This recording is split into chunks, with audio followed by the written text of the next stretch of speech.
That's please rise and welcome His Excellency Dr. Ma Ying-jeou. May I have everyone to rise to give him the biggest, warmest welcome. Dr. Ma Ying-jeou, President of the Republic of China. And thank you so much for his support and his participation. That really means a lot to every one of us in the venue to participate in this event. Now we would like to present some of the most prestigious European firms doing business in Taiwan, all of which have generously agreed to be our gold sponsors for tonight. So before I address their names, let's watch a video first. Excellency in European Commerce and Industry.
Competition.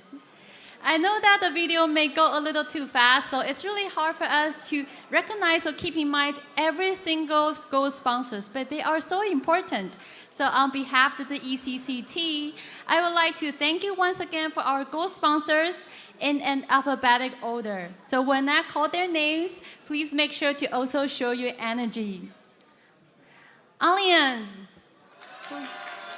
Thank you, that's the one I want. Audi. BNP Paribas. Bosch. Diageo.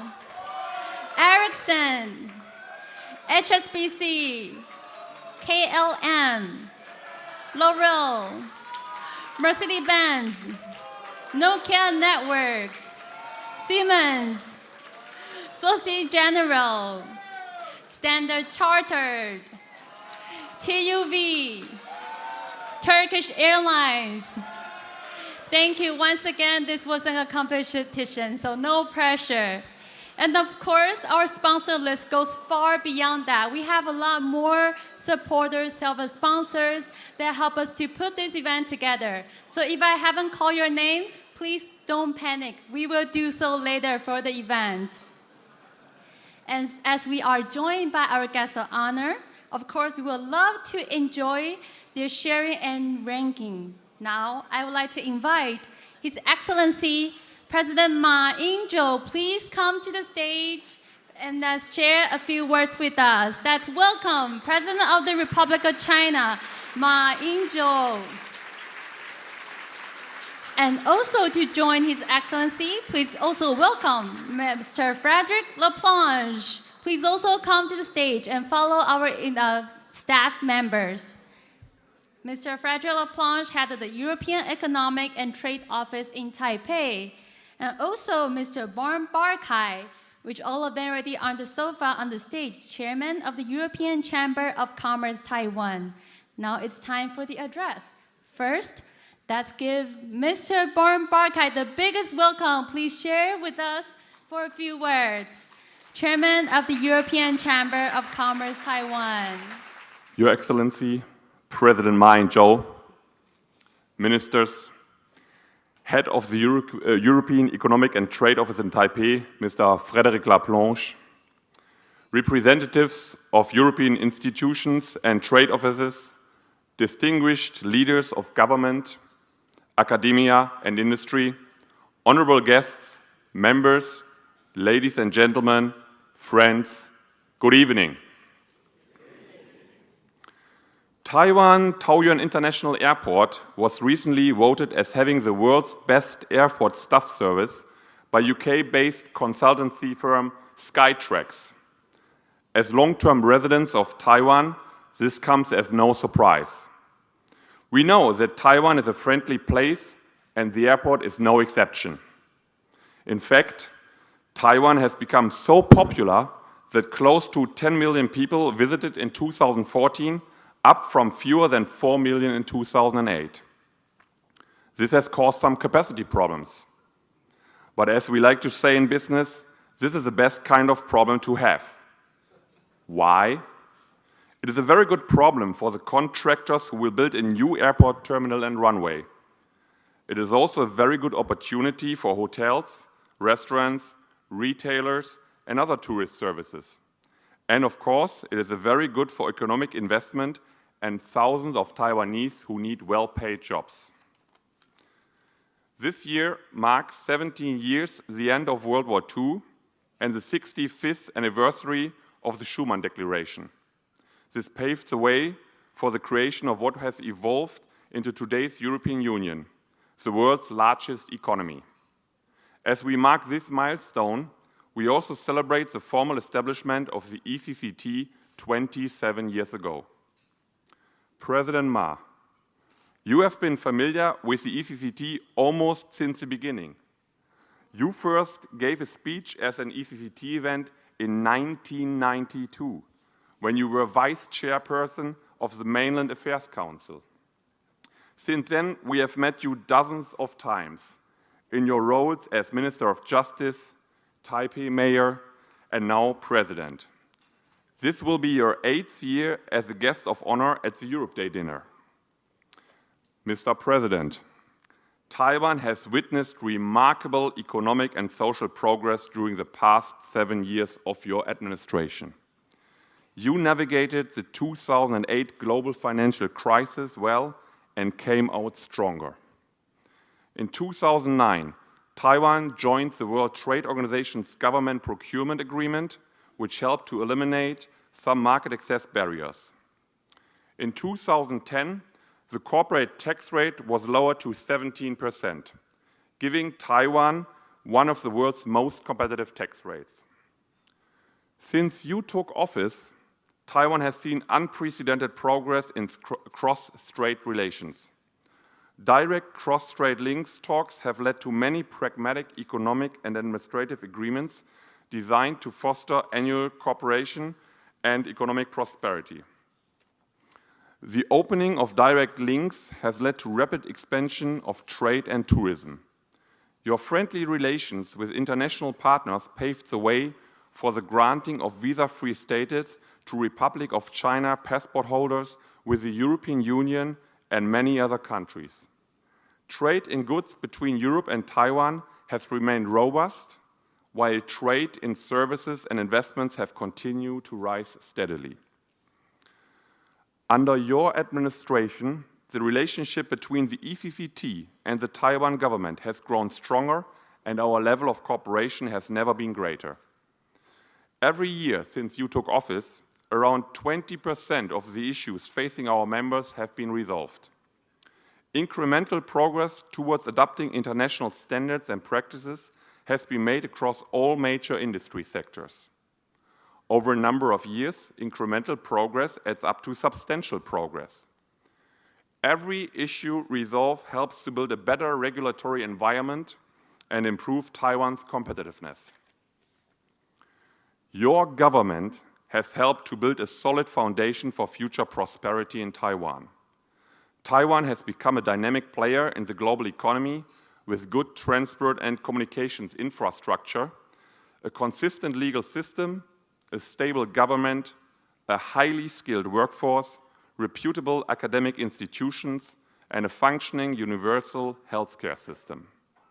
Compared to some of its regional competitors, the quality of life in Taiwan is also very good in terms of public services, transport, entertainment, and leisure activities. These are Taiwan's core strengths. Building on these core strengths, we believe much more could be achieved, especially if Europe and Taiwan work together. After all, while our members are predominantly European companies, the distinction between what is a European, international, or Taiwanese company is no longer such an important one.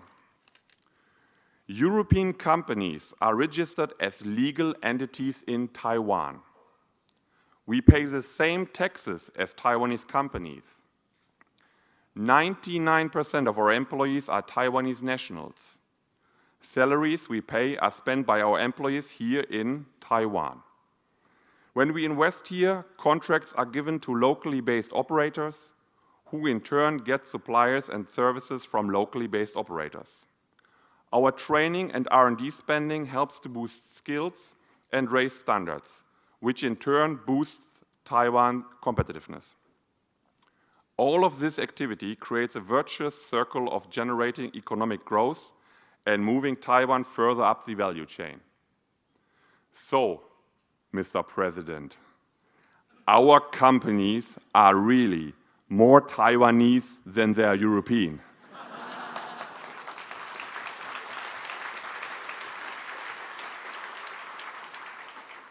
To quote Hollywood actor Andrew Garfield, who was in Taiwan recently to star in a film directed by Martin Scorsese, in an interview he described Taiwan as so friendly that he felt he belongs here.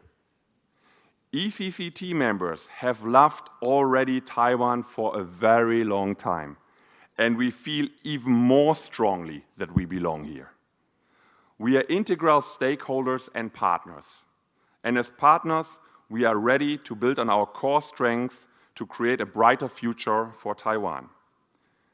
If the right actions are taken, we are optimistic about Taiwan's future.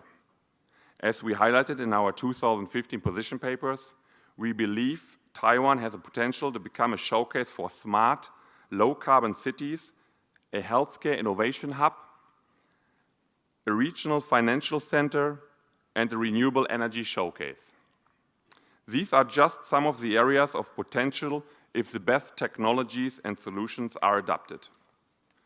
To achieve the best results requires the right regulatory environment, pragmatic policies, and cooperation between all stakeholders.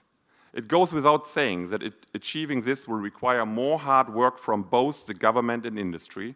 We cannot rest on our laurels. Earlier this year, the ECCT's Low Carbon Initiative released a report on industrial energy efficiency in Taiwan. We chose this subject because industry is the largest consumer of electricity in Taiwan, and we have solutions that would greatly improve energy efficiency in Taiwan's industrial sector. We also believe that Taiwan could be much more proactive in making the building sector more energy efficient and promoting renewable energy. This is especially important given that Taiwan relies on imports for over 95% of its energy requirements. Our members have a lot to offer Taiwan in the drive towards a low-carbon future. Besides the environmental benefits, these solutions can also help companies to reduce costs over the medium to long term.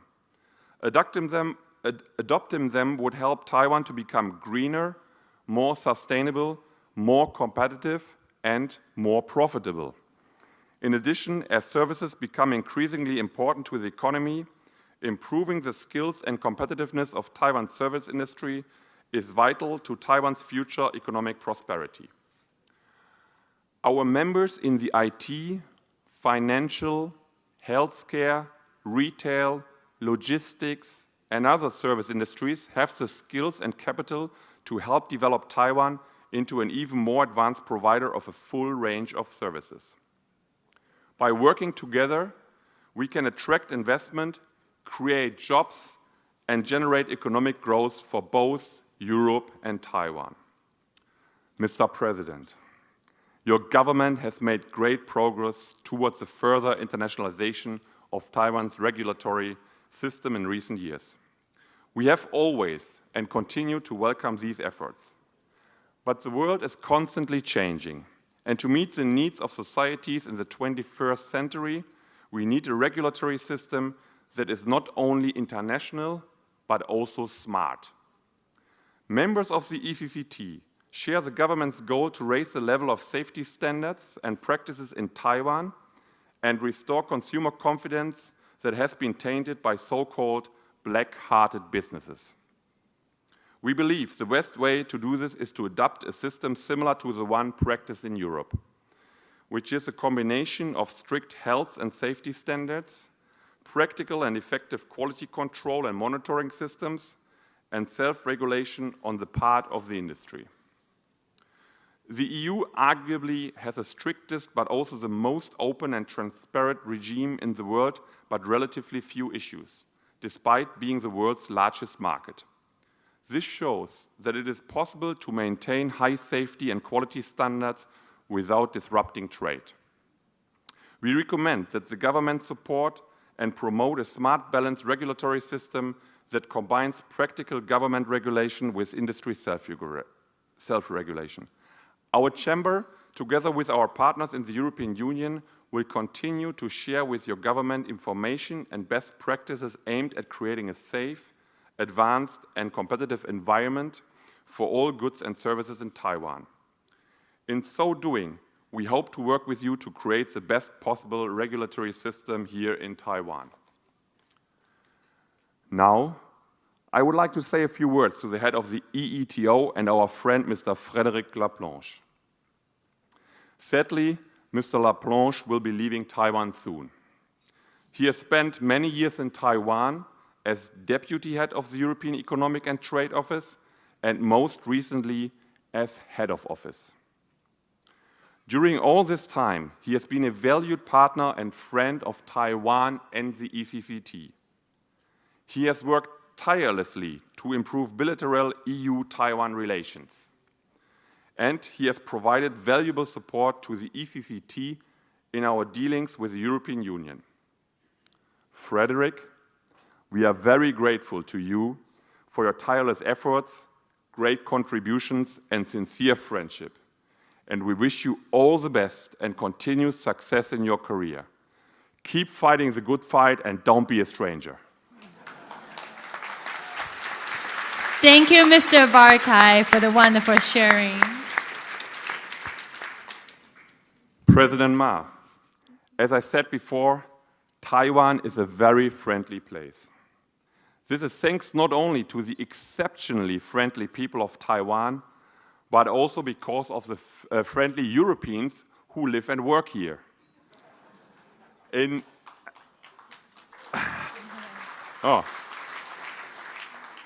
Gets even better. In fact, some might even say that the longer Europeans live here, the friendlier they become. No, you can applaud. Tonight, I hope you will enjoy some of our unique blend of European Taiwanese hospitality. Mr. President, Mr. Laplanche, ladies and gentlemen, I wish you all good health and a successful year ahead. Thank you very much and enjoy the evening. Thank you, Mr. Barkai. Please return to your sofa seat. And thank you so much for introducing all of our distinguished speakers for me. It makes my job so easy. And please return to your sofa seats. And next, the one we are all really familiar with, that's welcome, Mr. Frederick Laplanche, Head of European Economic and Trade Office. Ladies and gentlemen, I'm a bit unsettled by Bern's speech just now, not only because of his nice, very nice words for me, but also because I realized suddenly that, after all, there are no European companies in this room. Only Taiwanese companies.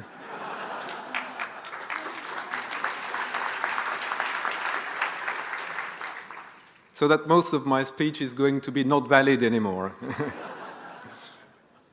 In May, I traditionally make 3 speeches in celebration of the Europe Day. The first one is to the students of the European School, the Taipei European School. To them, to the students, I talk about peace, democracy, freedom, and their responsibility for the future. I think I'll probably scare the kids a bit with this responsibility. By the way, may I use this opportunity to highlight the crucial importance of the Taipei European School for this assembly, for the development of European presence here in Taiwan, and for the attractiveness of Taipei. Thank you also, Mr. President, for being a steadfast supporter of this great Taipei European School. Then,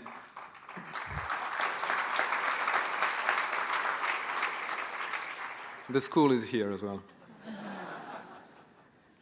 Then I give another speech to a diplomatic reception on the 9th of May, where I speak about our shared democratic values between the EU and Taiwan and the good development of bilateral relations.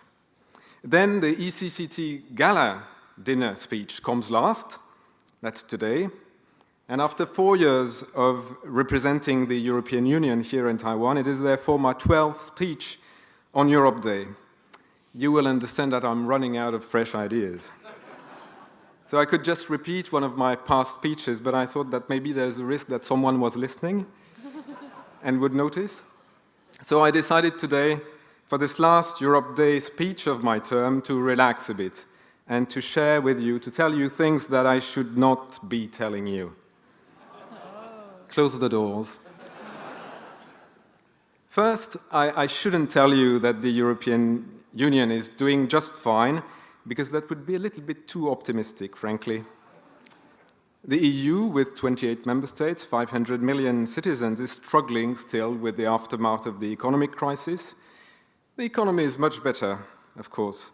Our GDP will grow 1.8% this year and 2.1% in 2016.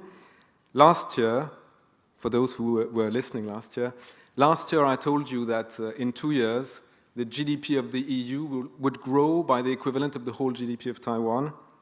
But now I've got to revise this up a bit. So in the next 2 years, the GDP of the European Union will grow by the equivalent of the GDP of 1 Taiwan plus 1 New Zealand. we're doing better. But the social and political consequences of our economic crisis will stick with us for some time.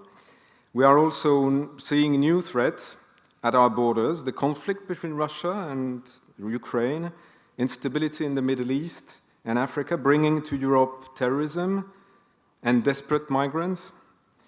Europeans, our citizens in the middle of all this, are not only romantic and adepts of good living, they are also able to mobilize and fight back when necessary, to stick together and to be resolute. Europeans are not as soft as they look, after all. The EU is reinventing itself day after day, and it's still the best tool we have to face common challenges. Our citizens are not always convinced of this, mind you, and being convincing to them is also part of our challenge. Now there's another thing I shouldn't say. I shouldn't say that Taiwan-EU relations have improved considerably in the past few years. This is true, of course, but that may sound a bit like self-congratulation, but it's not, actually, because this improvement is not mainly due to my office and our effort, but I would credit first and foremost the excellent cooperation given to us by Taiwan's administration and Taiwan's civil society. I would also give credit, of course, to the work of our member states and to the fantastic success of the ECCT member companies. But I shouldn't say that because you don't want to be flattered, do you? Or do you?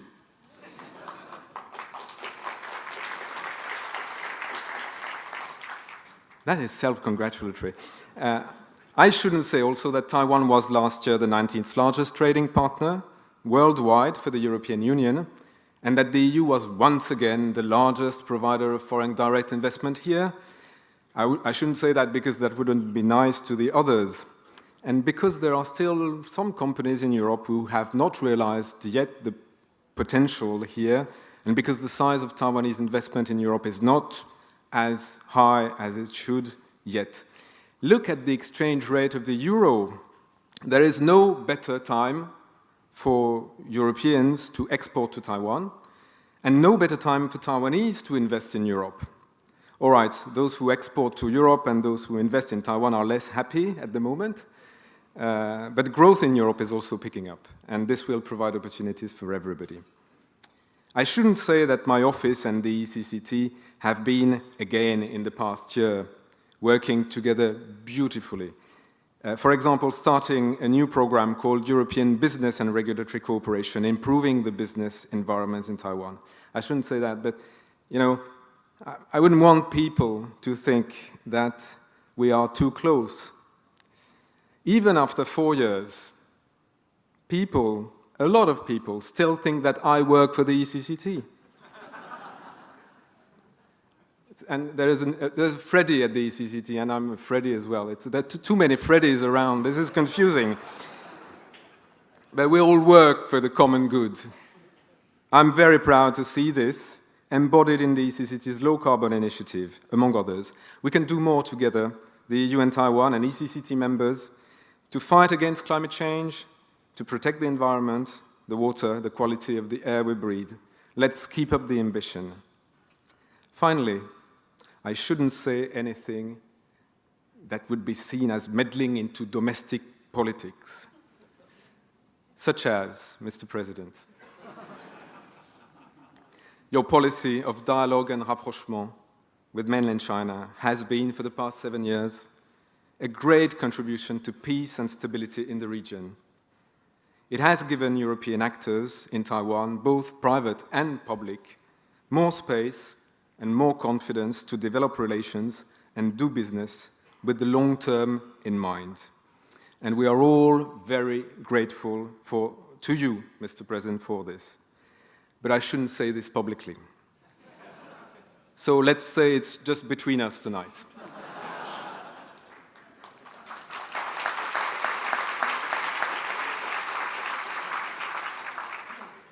However, there is one thing I should say, and it is, thank you very much for your attention and have a great night. Thank you. Thank you, Mr. Laplanche, for the wonderful sharing. I'm not sure it's one of the best sharing. Last but of course not least, let's welcome His Excellency Dr. Ma Ying-jeou, President of the Republic of China, to share with us. Chairman Barkit of the European Chamber of Commerce Taiwan, members of the ACCT, representatives of EU member states, ladies and gentlemen, good evening. It's really very honored to be here today for this Europe Day celebration reception. Well, this is my 6th or 7th time. I have perfect attendance of your event. And when I came in, a lot of people extended their hands and shook hands with me. After all, those who are superstitious are only a few in the world. Let me take this opportunity to thank the European Chamber of Commerce Taiwan. We appreciate your long-term contributions to substantive relations between the Republic of China and the European Union. Also, on behalf of the government and people of the ROC, I would like to congratulate the European Union and its 28 member states on the 65th anniversary of the Europe Day. This year marks the 70th anniversary of the end of World War II, and many European countries have recently held commemorative activities to mark that historic event. It is also the 70th anniversary of the ROC's victory in the war of resistance against Japan and the retrocession of Taiwan back to the Republic of China after 50 years of Japanese colonial rule. During World War II, 1.5 million Chinese servicemen were lost or missing, 1.7 million wounded, and over 20 million civilians killed. Oxford University professor Rana Mitter recently described the ROC's defense war against Japan as I quote, a poor and underdeveloped country holding down some 800,000 troops from one of the most highly militarized and technologically advanced society in the world. At one critical juncture in April 1942, British troops in Burma were surrounded by Japanese troops, but the ROC's 113th Regiment of the new 38th Division, led by Regiment Commander Liu Fangwu, broke through the encirclement and rescued the trapped troops and 500 missionaries and journalists in what became known as the Great Victory at Ren'anqiang Dajie. General Liu was decorated by the government of the Republic of China, United States, and the UK for his brilliant performance. Prime Minister Margaret Thatcher even made a special trip to Chicago in 1992 to see him at the 50th anniversary of that battle. The horrors of World War II gave the countries of Europe cause for deep reflection, and they dedicate themselves to ensuring that continental Europe would never again face the specter of war. That meant facing, accepting, and dealing with the past. And the German language provided a word that means all those things. A very good word, Vergangenheit, the Bewältigung. What it means is we have come to terms with our past. That word reflects Germany's ability to come to grips with the crimes of Nazi aggression and atrocities. On December the 7th, 1970, during a state visit to Poland, West Germany Chancellor Willy Brandt fell to his knees in front of the commemorative wreath at the Monument of Ghetto Heroes in Warsaw. There, in the heart of the Jewish quarter, he observed a moment of silence to the victims who lost their lives in an uprising against the Nazi occupiers. That same day, West Germany and Poland signed the Warsaw Pact. The following year, in 1971, Willy Brandt was awarded the Nobel Peace Prize. And this silent gesture, the kneeling at Warsaw, became an important milestone in the post-World War II rapprochement between West Germany and Eastern Europe. To promote post-war restoration in 1952, the countries of Europe founded the European Coal and Steel Community, which thereafter developed into the European Community and later expanded into the European Union. That expansion from economics to politics and the subsequent gradual shift to deeper and broader integration created perhaps the greatest political and economic union in the history of humankind. Well, the previous speakers talked about the European school. When I was mayor of Taipei City, I tried my best to help that school. And I understand that is probably the only school of this kind in the world with German, French, and British students. And I always told the then principal of the school, Mr. Nixon, that you have done much better integration here than in Europe.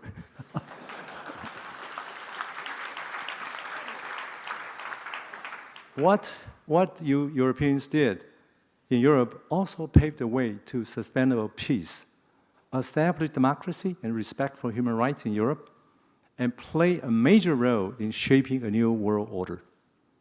The EU's organic structure and successes are an inspiration to other nations and similar regional organizations, making the Nobel Peace Prize awarded to the European Union in 2012 a well-deserved honor. For many years, the Republic of China has drawn on ideas and policies promoted by EU members. One example is the basic agreement, they call it Grundlagenvertrag in German, between East and West Germany in 1972. At that time, both sides acknowledged the other's authority to govern, but replaced the idea of sovereignty, 主权, with the concept of Hoheitsgewalt, or supreme power, 统治高权. The two Germany's acceptance of that concept also became an important source of inspiration to me in the development of cross-strait relations. The two sides of the Taiwan Strait are currently cooperating based on the concept of mutual non-recognition of sovereignty and mutual non-denial of governing authority. 主权互不承认，治权互不否认, which has fostered peaceful, stable cross-strait relations. The relationship between the two neighboring nations also forms the backdrop for a short story entitled The Last Class, La Dernière Classe, written by French author Alphonse Daudet in 1873. As you know, that story depicts the situation in France following the Franco-Prussian War, when the Alsace and Lorraine provinces were ceded to German Empire. And German replaced French as a language of instruction in elementary schools. The French teacher in the last class kept telling his students that French is the most beautiful language in the world. Finally, he wrote in the blackboard, Vive la France, and quitted the class. Profoundly touching, the story provides food for thought and helps readers understand just how precious peace can be. Following the Second World War, France and Germany actively promoted a massive student exchange program that allowed students from both countries to interact more frequently through home stays and thus become friends. Having seen that happen between French and German students, following my inauguration in 2008 as president of this country, I promoted a policy that will allow more mainland students to study in Taiwan. In 2007, before I took office, there were only 823 mainland students studying here. The number has now increased to 40 times to 32,900.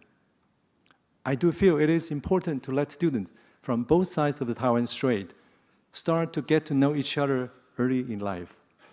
The way they can interact and communicate on a daily basis, reduce misunderstandings, and establish friendships. Well, this is surely one of the most ways to foster cross-strait peace. Let me just give an example.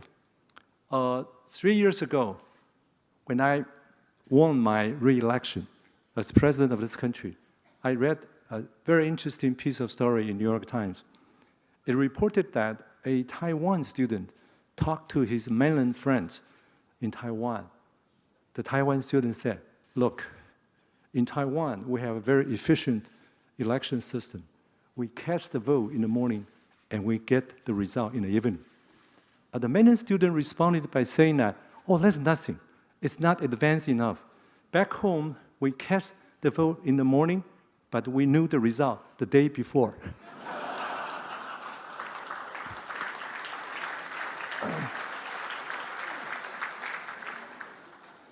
Another example of European influence is drawn from the 1960s, when European countries resolved maritime territorial disputes in the oil-rich North Sea through peaceful means.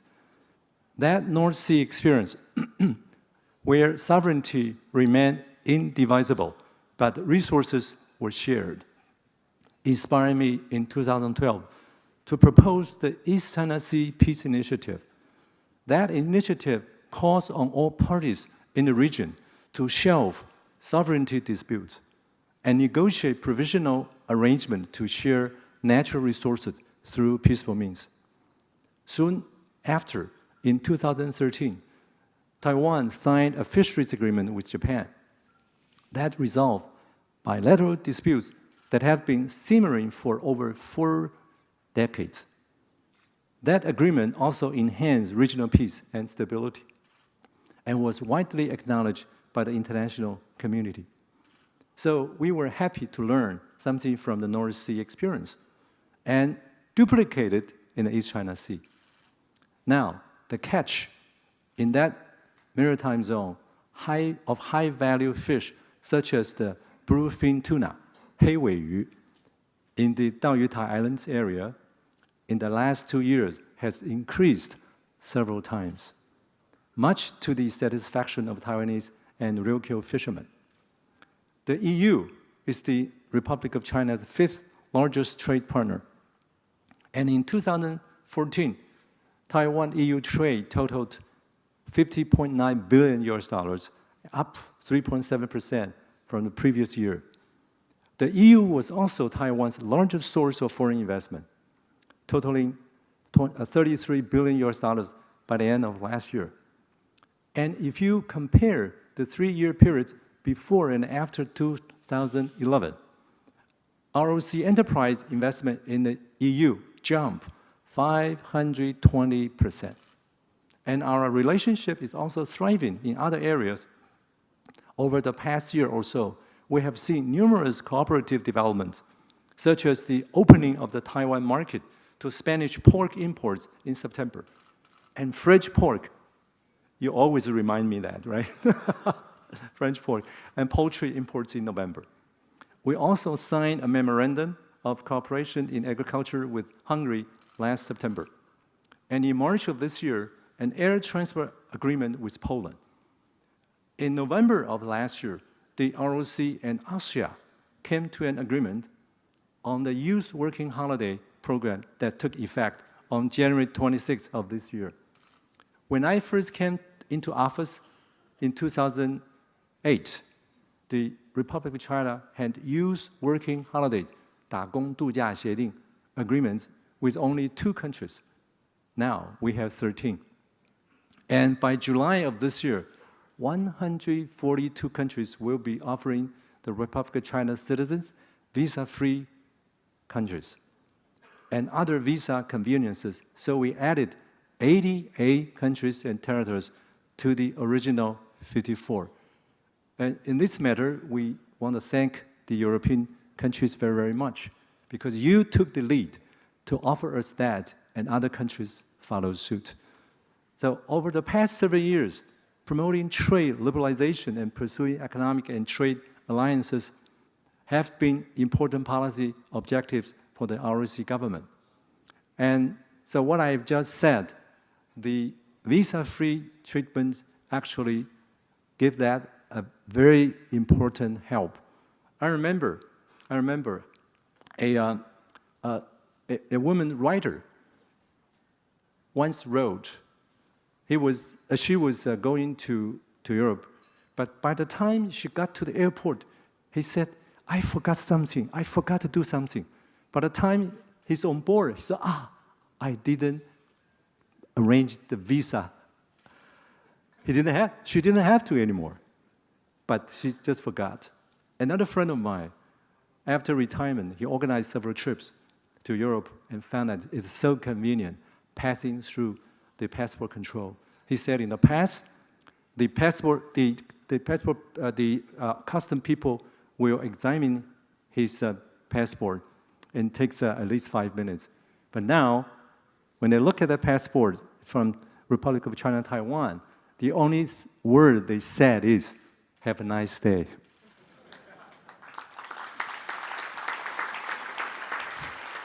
These efforts have allowed us to sign a series of cooperative trade and investment agreements with our major trading partners, including mainland China, Japan, New Zealand, and Singapore. We have also resumed negotiations with the US under the 1994 Trade and Investment Framework Agreement, while actively seeking to join the Trans-Pacific Partnership, the TPP, and the Regional Comprehensive Economic Partnership, RCEP. These developments in ROC-EU investment made me recall a speech I gave, I think you mentioned that, in 1992 at NATO headquarters in Brussels back in late 92, and which was subsequently published in the NATO Review in April 1993. I think I brought this copy with me today just to show you what I thought at the time and what I did now. So please allow me to quote myself. One way for European countries to capitalize on this seemingly irreversible trend is to provide more support to European firms doing business in Taiwan and encourage them to look at the new forms of joint ventures, strategic alliances, and other forms of cooperation which will then allow more European firms to be a part of Taiwan's efforts to pry open the mainland market of 1.2 billion increasingly affluent people. Indeed, European firms can benefit more by going one step further and setting up regional operating centers here in Taiwan to sharpen their competitiveness. In other words, these firms can make good use of Taiwan as a base for the expansion of operations into other parts of Asia, end quote. As you can see, I am doing what I said 20 years ago.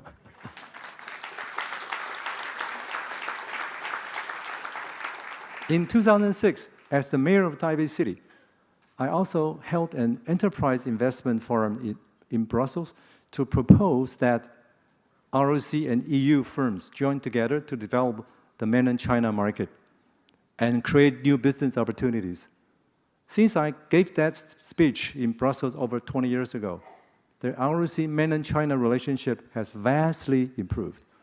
So today, this meeting gives me the perfect opportunity to renew my call. I'm therefore proposing that the governments of all EU member states take concrete action soon and urge the European Commission to start negotiations with Taiwan on bilateral investment and economic cooperation agreement, BIAs and ECAs. Those agreements will then have a synergistic effect with our existing cross-strait economic cooperation framework agreement, ECFA. That will allow the ROC and all the members of the EU to share the benefit of the growing cross-strait peace dividend. The ROC shares many core values with the countries of Europe, including freedom, democracy, human rights, peace, and the rule of law. Having so much in common, we understand our mutual advantage and challenges. We firmly believe that going forward, our mutual understanding and our ongoing substantive exchanges in many areas give us a firm foundation for even broader cooperation. That will take our long-standing partnership to new heights. Let me close by once again congratulating the European Union on today's anniversary. May our friendship endure and our partnership continue to prosper. Thank you, and bon appetit. Thank you. Thank you, Mr. President. Now it's time for a toasting. May I invite all our guests to rise with a glass of wine, or if you don't drink wine, juice is okay as well. We don't judge you. So please, as a tradition, we would like to invite our guests to honor the toast with us. So everyone is ready? So 1, 2, 3, cheers! Bottoms up. Cheers to the strong foundation, to the friendship, the core strength of Europe and Taiwan. And please smile, you may be on the camera.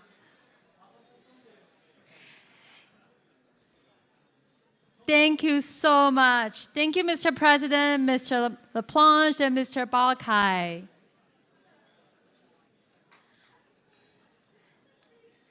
Thank you so much. May I have everyone to return to your seats, and also our guest of honor. Now you may be able to return to the seats at the head table. Thank you for all of the sharing. It's really interesting and also inspiring.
Thank you for our plaque holders, and please enjoy your dinner.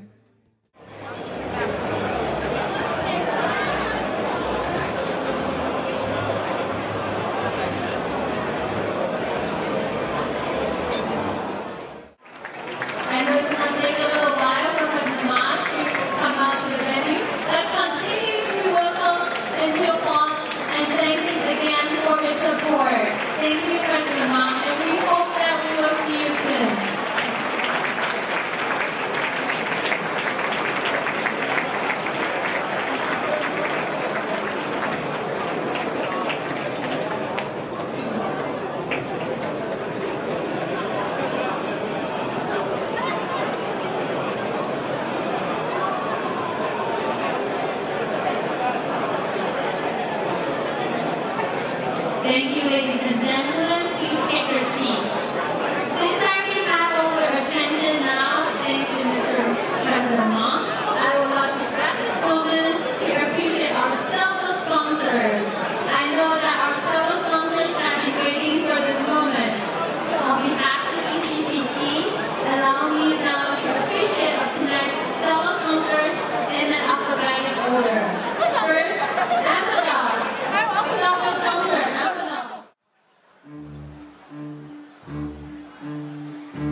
now I would like to ask the ECCT chairman, Mr. Bert Barkai. Mr. Barkai, please come on stage to present a check to the Xinlu Foundation. So the chairman is now handing over the donation to the Xinlu Foundation. On behalf of the ECCT, we would like to thank all of you for your support and for your supporting for the Europe Day dinner. Because of participation, this is possible to give this donation to the Xinlu Foundation and to help everyone that's in need. So, ladies and gentlemen, a splendid evening comes to an end. Thank you very much for being here. Thank you very much for your participation. And of course, I want to thank the whole organizing team, our ECCT staff, Kimi, who put this together, and especially Jerry Fong, who is our contact to the government, to the ministry, and to President Ma. I would like to thank our CEO, Freddie Höglund, for his great support, and the whole team. And of course, I would also like to thank very much our MC for tonight, Kelly. Yeah, and the whole ECCT thing. And of course, you. So enjoy the rest of the evening. Yeah, and hopefully see you next year in 2016 to the Europe Day dinner. Thank you very much. Thank you very much. We will see all of you next year for every year's Europe dinner. So besides our gold and silver sponsors, I would also like to recognize our other supporters, because it'll be really sad if I didn't call their names. Of course, the champagne comes courtesy of HSBC and Moet Hennessy Taiwan. Wine, beer, and spirits are thanks to Diageo and Hannigan. Our other sponsors are Santa Fe Relocation Service Taiwan, Taipei Marriott Hotel, Taipei Language Institute, Fox Micro Limited Taiwan branch, and special thanks to the team at the Grand Hyatt Taipei for their outstanding service. So ladies and gentlemen, our banquet has come to an end. You may continue to enjoy the drinks at the mini bar, and I hope that I'll see you all at the bar later tonight, and hope you have a wonderful night and evening. Thank you.